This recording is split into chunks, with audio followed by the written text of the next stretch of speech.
मुंबईत दहिसरमध्ये TV9च्या वरिष्ठ अँकर निखिला म्हात्रे यांना अहिल्यादेवी गौरव पुरस्काराने सन्मानित करण्यात आलं। पुण्यश्लोक अहिल्यादेवी होळकर यांच्या 300व्या जन्मशताब्दी निमित्तानं हा कार्यक्रम आयोजित करण्यात आला होता। यावेळी सांस्कृतिक कार्यमंत्री आशिष शेलार आणि आमदार मनीषा चौधरी यांच्या हस्ते निखिला म्हात्रे यांचा गौरव करण्यात आला।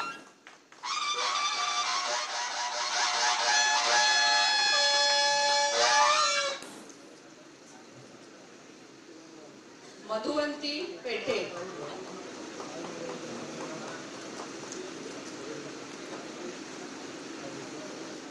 तर ती दूरदृष्टी आपल्यामध्ये यावी, सगळ्यांना सामावून घेण्याची ताकद आपल्यामध्ये यावी, यासाठी आपल्या सगळ्यांमध्ये अहिल्यादेवींचा अंश असणं खरं तर खूप खूप गरजेचं आहे। आणि आज अहिल्यादेवी म्हणून आजच्या अहिल्यादेवी म्हणून ज्यावेळेला आमच्या सगळ्यांचा खरं तर प्रातिनिधिक म्हणून या ठिकाणी बोलते, त्यामुळे आमचा ज्यावेळेला सत्कार होतो त्यावेळेला खरंच आम्हाला तो भास होतो की खरंच अहिल्यादेवींचा अंश आमच्यामध्ये आहे। ती जबाबदारी आज आमची आणखी वाढलेली आहे की आज आम्ही खूप चांगलं आणखी तुमचं कार्य करू शकू। खूप खूप धन्यवाद तुमचे आणि मनीषाताई खूप खूप धन्यवाद की तुम्ही एक आजची अहिल्यादेवी म्हणून आम्हाला संधी दिली त्या ठिकाणी, त्याबद्दल खूप धन्यवाद।